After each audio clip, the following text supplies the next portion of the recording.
Welcome. This is Your Next Tech Startup. I'm host Isabel Rasmussen and founder of Processo Talent. Today, I have on two guests who are both senior software engineers, and we're going to be discussing their LinkedIn profiles because they're both open to work and seeing how we can make improvements to their profiles. Conor, we'll start just with the top of your profile. Things that I noticed with yours, your picture is good. It's professional. I think that your title should just be senior full stack engineer. Okay. Troy, Listed. so you have the open to work banner. Your picture, it's fine. I was going for it's just fine. And then, uh, okay, so if you're looking for a job in Phoenix, I would just change your location to Phoenix, Arizona. It may make a small difference in how you show up in search results. You have a description of yourself as your title, and your last title was lead software engineer. So I would just put lead software engineer or lead full stack engineer as right there. And then that content, the versatile software engineer, I would cut that and then put it in your about section. Gotcha. Okay, so Conor, I'm going to switch back over to yours. And now let's talk about the about section. I think like your about section, the technical skills and calling out what you're strong in is good. The only hesitation that I have around that is you read like, you have Swift and iOS first. So you read mobile. And if you're not looking for a mobile job, you're looking for a full stack job, you want to read full stack. So I would switch that to, my guess is, yeah, like Python is your strongest backend language. It's actually Node.js now, about 4 years out of date. So I'm glad we're doing this. Yeah. So, okay. So, like, strong, the first, and in general, that's how I think about it. Like, is you go from, you mention your strongest, most relevant languages first. And so, relevant, like I said, is in regards to the job that you want, not always what you've been the best at. So, Node, Python, Django, then like JavaScript, Vue, Postgres. And honestly, I would maybe there's, well, like AWS, like GCP, like those kind of add in that stuff too, any Oh, yeah. databases, because sometimes those are part of searches. I Okay, so HTML, CSS, like I feel are so basic that they shouldn't be listed. It almost makes me like Mm. hesitant about a candidate. You can have the mobile languages, but move them back or just don't make them a priority if you don't want a mobile job. And then, of course, yeah, so that whole description, specializing in iOS mobile, like all of that kind of needs to shift towards like really kind of what you've done in the last year and what you want Yeah, to be that makes a doing. lot of sense. Yeah. So I think the best Um, advice that I got about a resume, and this was before, like at the beginning of me like going into recruiting, is your resume should be written for the job you want, not the jobs you've had. So then, Troy, I'll switch over to yours.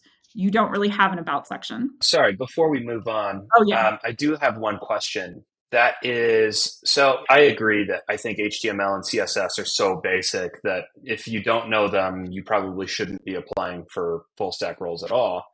Yeah. But I do still see it in a lot of job postings. And so I wonder Oh if really? that has any implication on whether it should appear in my profile or not. I think then I feel like I never am seeing it in job descriptions.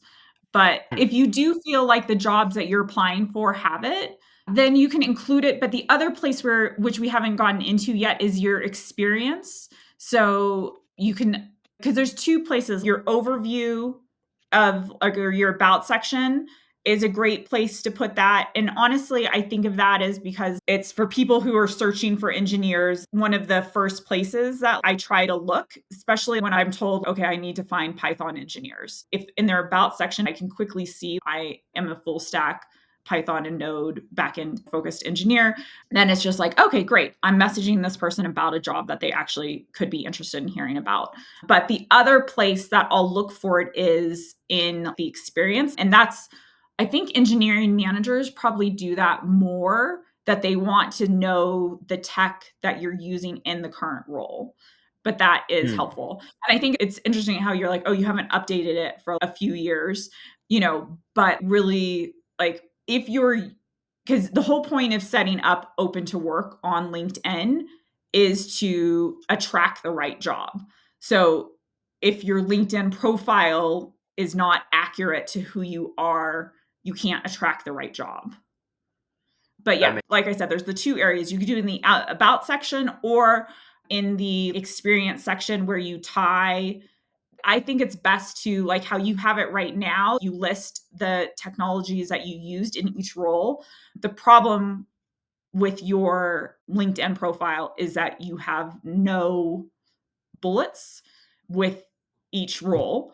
And, you know, 3 years ago, or yeah, that was totally fine. Now, I think it is like you should have at least 3 bullets, especially because some of those were like shorter jobs.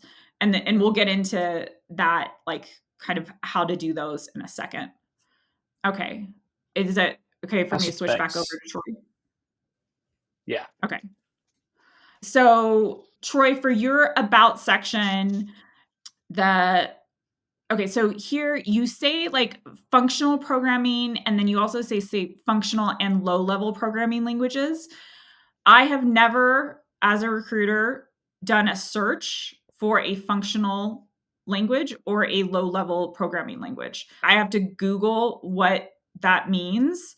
So I'm normally searching for, because hiring managers will oftentimes want engineers who know, like, are strong in a certain language. You have Go and Python listed in skills, but I don't trust skills when I'm looking at a LinkedIn profile. You definitely want to about section, lead software engineer. And if you, I mean, this is for both of you, I think calling out agnostic is good, and then mentioning the languages that you are strong in. So the same, thing as I said with Conor, whichever, like, so Go is your strongest backend language. Is that right? No, it's just the most recent skill that I added. That's why it's up Okay. there. Okay. So what's your strongest language? It's Ruby, but this kind of gets into why I have some of the verbiage on my LinkedIn. Is I'm early in my job search, so I'm trying to be a little bit pickier, find a job I'm a little bit more excited about. And Huh. I've done about 10 years of Ruby, so I would prefer to find a job that's not Ruby. More preferably, either using a functional programming language such as Elixir is probably one I'm the most familiar with, or say low-level programming language or a systems programming language. The most approachable one in that space would be Go. So I have some experience learning Elixir for several years in my spare time, but never wrote anything professionally in it. And Mhm. I've started learning Go over the past month. So that's kind of why I have those little bit of oddities, just trying to not attract specifically Ruby positions. Okay. Yeah, that's a tricky one. So, I mean, I would list, you still need to just like list out those languages. So, yeah, so for that whole design it for what you want, I think you're following that, but the problem is you're potentially not showing up in searches, or like people are pulling up your profile and then they're just like, well, do they know these languages? So again, agnostic would be good for you because know multiple languages, but I still think in the about section you should be listing out those languages. The other thing is, I'm assuming as a lead, you were leading a team. Yeah, Okay, so how yes, big was the team? there's four of us. Okay, it's a good thing to call out in that about section. And was it a full stack team? One was specialized in front end. She could do back end, but just kind of chose to do front end. Okay, Other than that, so everyone else would do both. yeah, so then I would just say like led a team of 3 full stack engineers. I know you were like, oh, it was a small team, but Mhm. normally if I see a lead title, like I assume that they're leading a 3 to 5 person team. So I think that's normal. If they're an engineering manager, then 3 is low. I think just giving a little bit more detail about that in your about section. Okay. Any questions? No, makes sense to me. Okay. Do you want to take a couple minutes to edit your about section? For sure. Okay. All right. Connor, are you okay with us talking about experience now? Yeah, absolutely. Your current experience right now is technical co-founder. Yes. Okay. So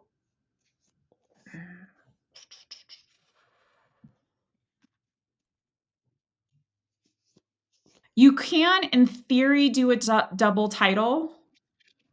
Instead of like technical co-founder, you could have co-founder slash senior software engineer or like lead engineer. And the only reason why I say that is because sometimes if I'm conducting a search, I'm hiring senior software engineer right now. So I will get my best search results if I do their current title is senior software engineer. And I know when I do that, that it drastically limits the engineers that show up, but it also the like of the 25 per page engineers who show up, if I do that, I get much better results, but I do limit things. So that, and if I'm hiring a senior software engineer, like I'm not searching for a co-founder. So that is, you're probably still showing up in searches when you co-founded something, like you're a little bit of a like blurb about the type of company that you started. And so your first bullet could be, co-founded with one other, and then whatever the other person did, if they're a product manager or if they're also a software engineer, those kind of things are helpful to know. If you I'm guessing you didn't try to get funding or hire anyone. Is that Right. correct? Okay, so if Yep. you had done those things, that would be good to highlight. And then also anything in regards to if you got something out that someone could use. How far did it get in your Oh, okay. bullets? That's a great call out. Yeah, I do need to put more information around each of these roles. Yeah. Uh, And so, and then before that, you had a contract at Serve, and then before that, you're a mobile engineer at Betterment. The So unfortunately, you look jumpy, like a job hopper yeah. recently, but then you were at Grove for 5 years, but because the reality is we're just talking about 2 years of a crappy economy and you have movement.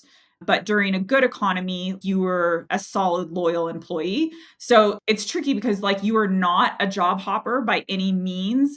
But if someone was looking for 10 seconds, they could interpret it as like you were job hopping. This is a hard one. Sometimes I think that it, I would say at some point in the future, you might want to pull those 6 month and less positions just off your LinkedIn. Mm. But it is tricky when it's just the last couple of years because you don't have to list everything you've ever done. And the roles that are short aren't always relevant. But with Betterment, because you were there for 7 months, I'm automatically wondering why.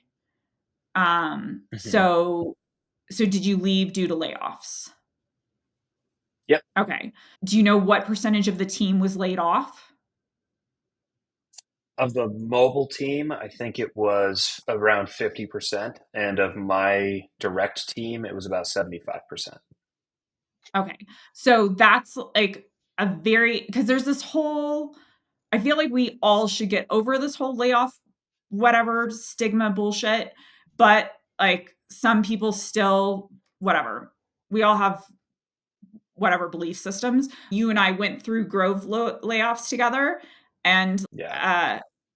At one time, I think there was a 10% layoff. When the people who are impacted from the 10% layoffs are typically considered the not ideal to hire. That's why I said what percentage of people were impacted by the layoffs. So also calling out if you survived, my God, how many rounds of layoffs did you survive at Grove? Like 3 or 4?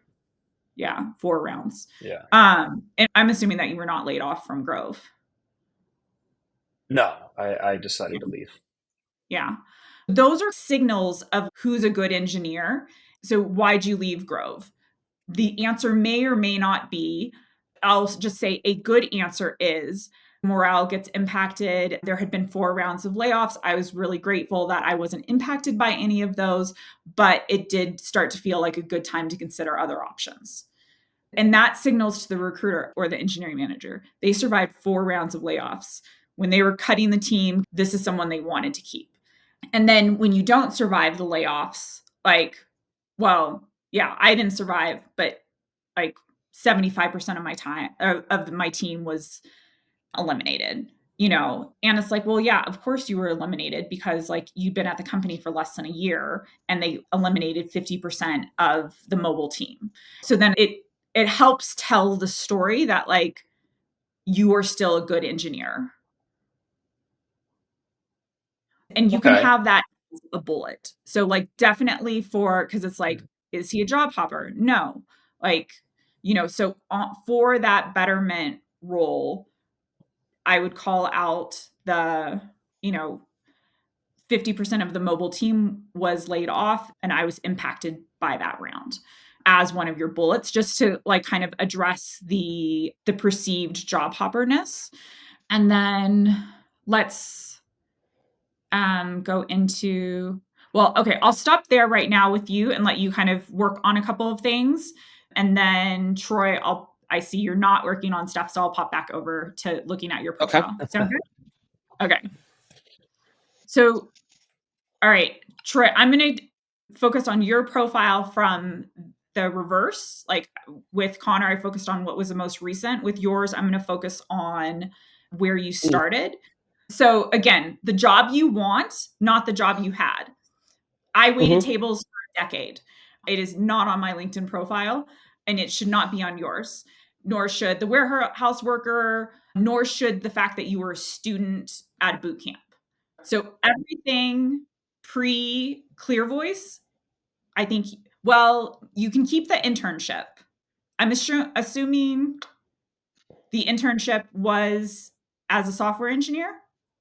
It was. Okay. And then that's the other thing is you don't actually call out that you were a software engineer. Okay. So I keep Avid Brain, software engineer internship is your title there, and then get rid of anything that is not technical. Student should not be in experience. Student should be in education.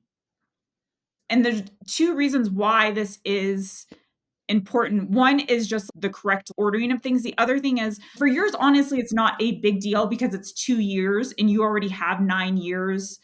Well, you have about a decade of experience. But for people who have less experience, when I do a search, LinkedIn doesn't filter out roles that are relevant versus roles that are irrelevant. So if I'm searching for a software engineer with 10 plus years of experience and you only had 5 years of experience and the other 5 years were pre becoming a software engineer experience, you're showing up in my 10-year search, but you're not a 10-year engineer. So then you're not someone that I would save and message. But then you want to be showing up in the 5-year search and you're not showing up in if I'm searching for someone with 5 to 8 years of experience, you're not showing up in that search because LinkedIn is reading you as 12 years experience. Gotcha. And you are kind of at this border of experience where I do feel there's this pay thing going on right now where people want to hire that 5 to 8-year engineer because they can Hmm. pay them under 200,000 right now in theory. And so then if you're because I think that in a search result, you would show up as the 12 plus year experience. And there's this thing in LinkedIn where if my search results are over 1,000, then the results get weird. And so I have to make my searches under 1,000 results. Let's say the first result I did 5+ years experience. And then I have 3,000 people that come up in that search result. And then I limit it to 5 to 8 years experience so that I can get under 1,000. And then you're not showing up in that search, even though you are a profile that I would want to see. So you want to try to keep your profile as accurate to years of experience in your current role. Okay, then let's jump into Clear Voice. How many engineers were there when you joined? In total, one, two, I was the fifth, I believe. Okay, so I do think that sometimes you learn so much when you're and you have so many more responsibilities and you get to grow so much as an engineer when you're the fifth engineer. Connor, this kind of applies to you too, because I think you were probably what number at Grove? 2. You were the second engineer at Grove? Yeah, not including Yeah. so I would be third, including him, but I don't yeah. count. I count it as ICs. I think both of you should call that out because the and I'm sure you recognize the amount of responsibilities and scope and everything that you got to do when you were one of the first 5 engineers on a team is very different than when you're one of 50 engineers on a team. I just did another episode with a VP of engineering, and he talked about how 2 years of that early stage startup experience, you learn and grow as much as another engineer spending 10 years at a very big company.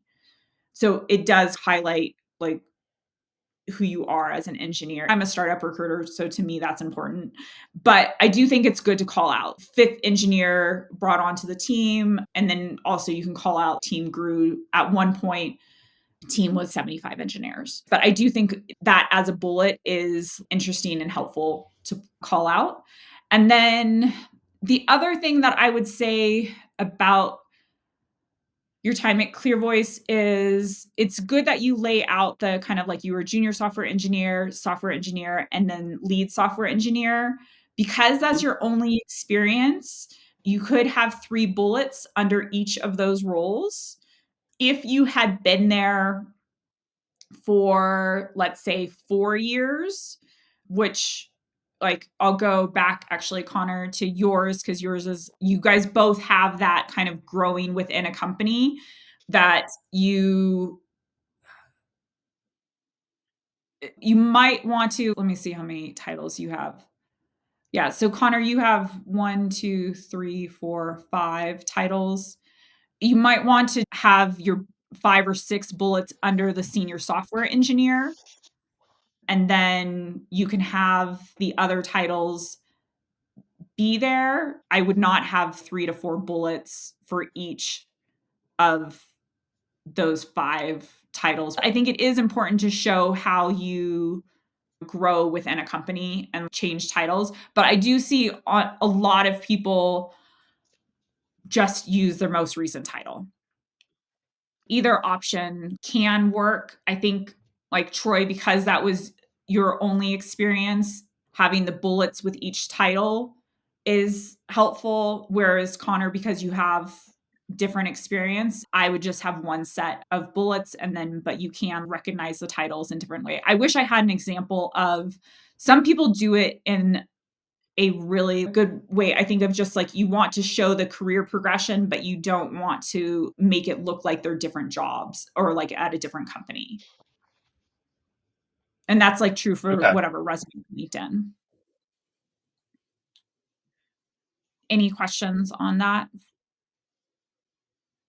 No, I think that makes a lot of sense. To move from experience to education.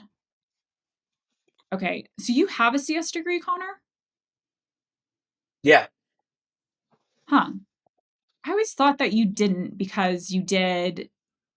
I knew you had done like a boot camp. I did a CS degree at Union, and then while I was in Boston, I was looking at various jobs, and none of them seemed that interesting. So I looked at the jobs in SF, and they all seemed really intimidating and didn't match my skill set. I wanted those jobs though, so I decided to go to a boot camp to boost up my skill set to match those jobs. Normally, how I think of things working, boot camps are complicated, I think. Some people have negative, like some hiring managers have negative feelings around them. The fact that both of you, like Connor, I would say 100% get rid of it just because you have a CS degree and it's confusing. I think in my head, I knew that you had done a boot camp, so I automatically thought you don't have a CS degree. So that's why I would say get rid of it. For Troy, because you've been a software engineer for 9 years, I would get rid of it. Right now, there is some hiring that is requiring CS degrees. When the market is like it is now, then you miss out on those opportunities, but normally it doesn't matter. But I would say for Okay. both of you, I think getting rid of the boot camp is for the best. Okay. So it's interesting that you call it out because about one third of the people that I went to the boot camp with had CS degrees. And just out of curiosity, I went and checked out their LinkedIn pages, and the ones with CS degrees do not have Hack Reactor on their profiles. I'm guessing when you did it, it wasn't like crazy expensive. Not at all. It was super cheap. It was even before, it became commonplace for like boot camps to do like the like percent of your first salary for like X amount of years or a year, and that wasn't even like Mm. a thing. Yeah. Hack Reactor was kind of expensive, but it was also supposedly the best, like top of its class. So Yeah. I think the cost was worth it in that sense. Did it help you get the job at Grove? Yeah, it did. Huh. Okay. 100% responsible for my job at Clear Voice. One of my instructors is friends with the CTO at Clear Voice, and he came to the project readout, and that was it. I only interviewed at 3 different places, including Clear Voice, and 10 years ago when I first interviewed because of the boot camp. But yeah, things have Wow. changed a lot since then. Yeah. Yeah. I guess one other thing that we haven't addressed is so, Troy, you're not at Clear Voice anymore. Correct. Okay. And why are you not there? Layoffs. Okay. God. Yeah, that is It insane. was Sorry. the third round, and so the whole R&D department minus the head is gone. So there's no more engineers at Clear Voice. Oh, wow. Okay. Yeah. So again, as I had given that advice to Connor, like you want to call that out. And then just also when you're interviewing, it's that whole how do I let this person without sounding like I have a big ego that I'm a great engineer? And calling that out is good because you were just recently impacted, Troy. So, and it's hard because you've spent so much time in your career or your career at one company. You really need to reach out to people that you have worked with there, which I understand is probably difficult because they're going through the same thing as you right now. But you guys need to be writing each other recommendations Okay. on your LinkedIn profile. I do think that when you've been at a company for as long as that, some people read recommendations, some people don't. But I do think that it's also just, I'm guessing a lot of you are kind of going through that right now and you're trying to figure out Mm-hmm. how to support one another. And I think the recommendations do help as a way to support each other. And then let me see if you have recommendations, Connor. You do not. I've not been asking for them. Yeah. I think it's helpful just to have like a couple, also because the both of you spent a significant amount of time at like a particular company. Okay. And I think that's probably a good thing to end on. Like, I think when you look through your LinkedIn profile, the recommendations is the last thing. And also, I think, the recommendations it's two ways. So you're reaching out to people to get recommendations. You should also be like filling your good karma and reaching out to a couple of people and giving them recommendations, because yeah, just help. And the other thing is, for both of you, if you're reaching out, you may have worked with a hiring manager from 5 years ago who's gone on to do different things, and now he or she is hiring. And so you reach out to them and say, hey, I'd be really grateful if you could consider writing a recommendation on LinkedIn for me. And then also, when you're asking for those recommendations, you can do like 3 bullets of things that we worked on together for them to write the recommendation. You never know, those reach outs to get those recommendations, whatever video coffee chats can help lead to you getting your next role.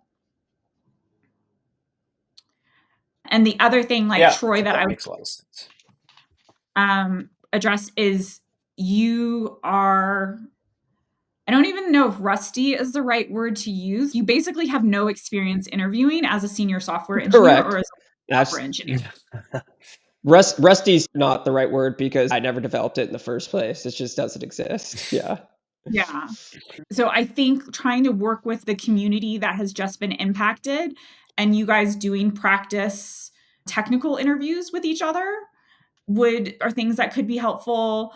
How do you, kind of get through like the recruiter screens? But like, I mean, Conor, I know, kind of you're in the thick of it. And interviewing is a skill set that has to be developed. And Yeah. realistically, like, Conor is probably a lot better at it than you are, Troy, because he's done it more. He is. We're actually working together once a day, every day. And Oh, we've been wow. he's a lot better at it, but he's teaching me a lot. So according to him, I'm slightly Troy is inferior. just as good as I am now, actually. He's grown a lot in the interview process, and I taught him some of my tips and tricks for communications during technical interviews. And every day now, I tell him that he'd probably pass the round. Yeah. Okay. Conducting technical interviews is not something I know a ton about. Although, Conor, Kartik and Levester from Grove, and I have an episode talking to the both of them about how to conduct technical interviews with empathy. Oh, cool. Yeah. You'll have to share that with me. Yes. It's on my channel, which you guys should both subscribe to. If you guys don't have any more questions, then any more questions? No. I do want to, I should have asked this question a long time ago when it was first brought up. But I do have one more question around the looking like I'm jumping around to different jobs. Yeah. So you suggested the possibility of removing one or two of the roles, but does that look better than if I just looked like I had a big gap on my resume? So, and this is a tricky one because people's brains work differently. My eyes, when I'm scanning a resume, I don't scan the dates perfectly. So I don't pick up gaps. In LinkedIn, it spells it out for me, like 11 months, 6 months, 7 months. And the problem with yours is that if I don't scroll down enough, I don't even see the 5 years. Like, I just I see the see. short ones first. I guess the one that would make the most sense to take out, if you were going to take out any of them, would be the contract role. Okay. Yeah, it's the shortest. Somebody else might be able to very quickly, oh, I see a gap there. My brain just doesn't easily see those gaps. And also, LinkedIn doesn't fill in, hey, what were they doing in 2023 for 6 months? But LinkedIn does spell it out for me that you were only there for 6 months. So, yeah, there's, like I said, there's not a perfect solution to it. I will say eventually, like, in 2 years from now, I would definitely get rid of the serve contract role. Did you do things in that role that you talk about in interviews? Yeah, I do. And you feel like there's technically you were challenged, you can highlight interesting things that you did in that role? Specifically, like I was a lead engineer there, and I was responsible for translating business context and responsibilities to our distributed teams, like globally distributed. Okay. You can still keep it as like senior full stack engineer as your title, but then in your description, like lead and like describe that. The other thing that I do think is important, you and I talked about this another time, but I know that role was that they offered you a full-time position. Mm-hmm. So I do think in that top bullet of I was the ex engineer, I did this, was offered a full-time position but declined.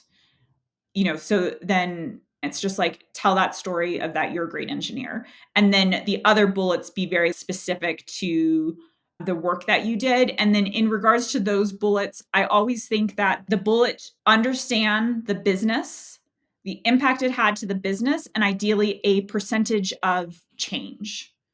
Those are kind of what you want your bullets to be speaking to. So the difference between like an early career engineer or an engineer that doesn't do a good job of communicating about what they do is they just blab technologies at me.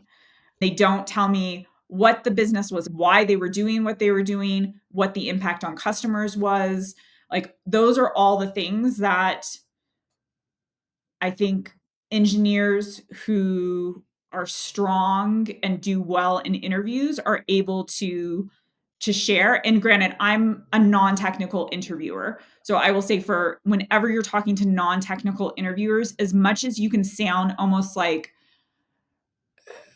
I don't want to say sound like a product manager, but like the content that you want to give is more related to like what a product manager would share. You can also always ask the interviewer, do you want me to explain the technologies that I used to accomplish this? Or do you want me to talk about the business impact?